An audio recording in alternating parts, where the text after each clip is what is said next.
Hey everybody, welcome back. So Coach Zach here, and we got Marci Zavala with us. Once again, we are talking about everything that's going into our whole body fix, our 66-day whole body fix. This week we've been diving into emotional eating. Marci, you gave us the first tip yesterday for how to start correcting emotional eating, and just refresh our audience what exactly that was.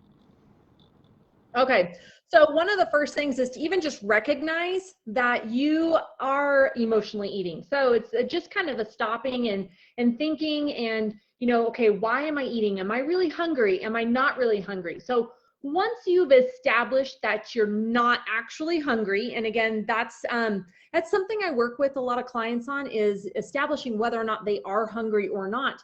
So we've established now that you are not hungry and you're emotional. Okay, so what do you do about it? One of the things that I have this little 3-step plan, and this is the W in it. So we're going to create, I call it like a war plan. So WAR. So today is the W, and the W stands for write it out.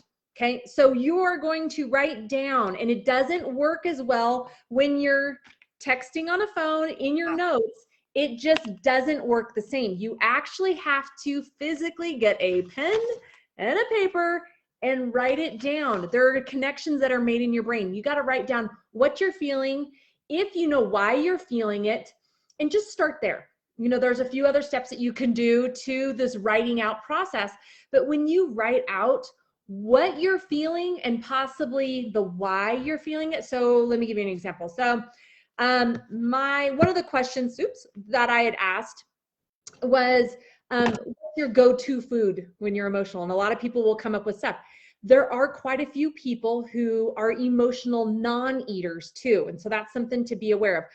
For me, it depends. If I am bored, so if I'm working on something and I don't really want to be working on it and I kind of get bored with it, that's when I go start rummaging through the cabinets. And, like Zach mentioned, he's like, I can't imagine you bored. I'm like, well, it's more of a procrastination kind of thing. Right. But if it's like another emotional, a lot of people, ironically, a lot of ice cream and a lot of bacon were mentioned. I 3 cheers for the bacon, not so much for the ice cream. But so what you've got to do is write down what it is the emotion is and what, if any, event it's tied down to. And a lot of that will help you get through the process of not actually just bypassing this process and just heading towards the food.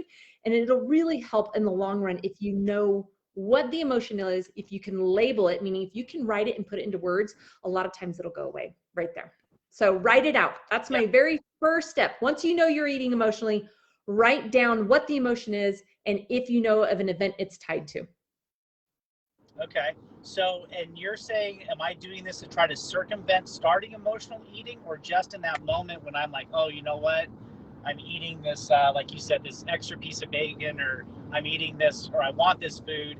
I mean, do we have to be engaged with that to really experience all the connections that you're talking about? Or are we doing this preemptively to try to not even start? Or how does that cycle? No. Well, initially it's going to be within the moment. Okay. You're going to go to the cabinet and you're going to make that aware that we talked about before. Okay, I'm not hungry. I'm being emotional. You're going to, in the moment, write down what the emotion is and if there's an event tied to it. And that will help kind of trigger some of the problem solving. So, because basically when you're eating emotionally, it's a coping mechanism. And a coping mechanism is a way of not dealing with whatever's going on. Some people, it might be, I had somebody that commented that it's, they like grapes, but fermented, so the coping mechanism. Right. Like, I don't know if I would get rid of people eating bacon when they're stressed out, because that's actually a good option. So, but a lot of the other things are usually sugar involved. Right, definitely. And then that starts the cycle of, now we're unbalanced and we still have the emotion going on, but now we're pumping stuff in the system that's not stabilizing ourselves.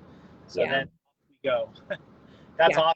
Yeah, I can see how that's powerful. So I had a question pop in my mind. What is the most creative or funny excuse you've had for somebody not willing to actually take the pen to the paper? What kind of stuff do you hear of reasons why somebody couldn't do that? Because I know there's somebody watching this right now that right away their mind went to, I can't do that because fill in the blank. So what does that look like? You know, honestly, when I have people do this, they go, oh, okay, I'll try that. And then they honestly, a lot of people just do that.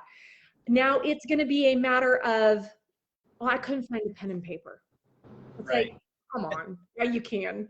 You know, it's always an excuse. It's like, I always tell people there's a difference between an excuse and a reason. Okay. An excuse is, yeah, I really don't want to do it. And the reason is legitimately, I don't have a pen and paper. Anybody who has got kids in their house has a pen and paper, a crayon, a piece of chalk, something, go write it down. But you've got to write it down. I love if it. you don't have a pen and paper, let me know. I'll get you some. That's great. All right. Okay. Oh, actually, I'm gonna show something real quick. Oh, so okay. here's something you can do. I'm gonna take you into my kitchen cabinet. Here's something you can do that will not allow that excuse. So on my wrong cabinet door. That one doesn't have it. It's on this one. I'm expecting on like the cabinet door. Like a biometric. It's chalk. You can get chalkboard paint. Paint the inside of your cabinets with chalkboard. Keep chalk in the kitchen. You always have something there, and you can also write little notes to yourself that say, don't do it, you know? So. I love it. That's awesome.